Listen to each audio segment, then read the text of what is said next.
Dia no ano, como é que vocês estão? Estão conseguindo estudar da maneira adequada nesses dias novos, né? Novos tempos, enfim, as coisas mudaram, né? Tivemos que nos adaptar rapidamente, mas eu espero que vocês estejam conseguindo estudar bem e lembre-se que a gente está aqui para poder sanar todas as dúvidas que vocês tiverem. Na semana passada eu encaminhei para vocês um material de revisão porque nós íamos fazer prova. Né? Só que aí agora a gente vai dar prosseguimento às nossas aulas, ao nosso conteúdo. Inclusive, se vocês já olharam o documentozinho no Word que eu mandei para vocês, ele já vai avançando no conteúdo. Então agora eu vou dar uma explanação básica aqui para vocês sobre esse conteúdo novo, para que vocês entendam um pouquinho melhor. Então peguem o livro e acompanhem comigo agora, tá? Separei para essa semana a nossa falando sobre a dinâmica populacional e a globalização, né? Então, o que que acontece? A gente vai falar um pouquinho principalmente sobre o processo migratório. Então, o que que a gente vai ver aqui no início do livro, né? Primeiro que o processo migratório ele é muito antigo, né? Ele não é, a gente fala dele recentemente, mas ele é um processo bastante antigo, né? Então, aqui, por exemplo, no primeiro mapa mostra de 1830 a 1914, né, as migrações da Europa e tudo mais. Antes desse momento, a gente pode relembrar as grandes navegações em que saímos da Europa, fomos para vários lugares, enfim. E aqui os fluxos migratórios mais atuais, para onde que as pessoas vão, né, mais atualmente. Mas é importante lembrar que, na maioria dos casos, as migrações ocorrem mediante uma busca por um local melhor para se viver, né? Busca de uma qualidade de vida melhor, né? Então a gente vai ver que nesse capítulo, nessa partezinha do capítulo, a gente vai estudar algumas desses movimentos migratórios. O primeiro que o nosso livro traz é o processo de fluxo de trabalhadores. Então, ou seja, trabalhadores que saem de um lugar para outro mediante busca de emprego, de um emprego melhor, de uma qualidade melhor de trabalho. E dentro desse contexto, ele destaca a fuga de cérebros. O que, que seria fuga de cérebros? São pessoas que geralmente moram em países menos desenvolvidos e que têm um nível de instrução alto, então pessoas que estão fazendo mestrado, estão fazendo doutorado, né, estão cursando uma graduação e que são atraídas para irem para os países desenvolvidos, né, por causa da questão da qualidade do trabalho. Então, por que a gente chama de fuga de cérebros? Porque são pessoas que estão envolvidas dentro né, das universidades que têm uma capacidade intelectual bastante alta, né? E aí elas acabam indo justamente em busca dessa qualidade melhor do trabalho, né?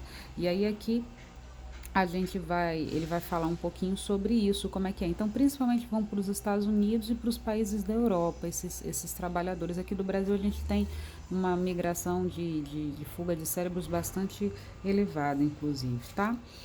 Depois ele vai falar aqui das migrações religiosas. Essas migrações religiosas, meus amores, são as pessoas que vão se deslocar de um lugar para o outro. Geralmente, eles vão em direção a cidades que têm um cunho religioso bastante atrativo. Então, aqui um exemplo aqui seria Meca, né, que atrai uma quantidade de peregrinos, de imigrantes enorme todos os anos. Aqui ele dá outro exemplo que é Aparecida, que fica em São Paulo, que também é uma outra região do Brasil, que é uma região do Brasil, não, outra região do mundo, né? Porque Meca fica lá na Arábia Saudita, que atrai também muito. Então você vai ter um deslocamento grande de pessoas indo para essas cidades com cunho religioso, por isso que a gente chama de migração religiosa. Uma outra aqui que o livro vai trazer para vocês são as migrações dos refugiados, tá? Então, na maioria dos casos, os refugiados são pessoas que estão fugindo por motivos políticos, por motivos de guerra, por perseguições. Então, aqueles países que a gente vê constantemente na televisão sendo retratados como zonas de guerra, a gente vai ter uma grande quantidade de migração daquela região, né? Países que estão com problemas políticos muito grandes também vão fazer com que aquela população daquele país queira sair daquele país.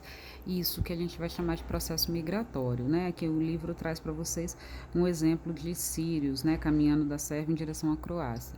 Né, os sírios há uns anos atrás, né, uns 3, 4 anos, ficou bastante em evidência justamente por causa desse tipo de migração. É, além dos refugiados de guerra e políticos, nós também temos os refugiados ambientais. Então, aqui são pessoas que vão se deslocar devido por viverem em locais que têm uma condição climática bastante complicada, não só climática, né, mas ambiental bastante delicada, o que impossibilita a vida, impossibilita não, dificulta bastante a vida. Por exemplo, o Haiti, que passou por um terremoto no ano de 2010, foi um terremoto fortíssimo, deixou praticamente o país, grande parte do país ficou destruído. Então, isso fez com que várias pessoas saíssem do Haiti e migrassem para outros lugares. Então, por exemplo, às vezes pode ser um terremoto, nesse caso, pode ser uma explosão de um vulcão, algum evento ambiental que faça com que a vida naquele local fique bastante complicada, que causa migração, furacão de alta intensidade, né? Isso tudo faz com que as pessoas acabem migrando, saindo daqueles lugares. Meus amores, depois de dar uma estudada nessas páginas, eu quero que vocês façam os exercícios, né? Como eu já pedi, tá bom? E aí, qualquer dúvida é só perguntar. Lembre-se que eu deixei o e-mail, estou à disposição de vocês para sanar qualquer dúvida, ok? Um beijo no coração, fiquem com Deus.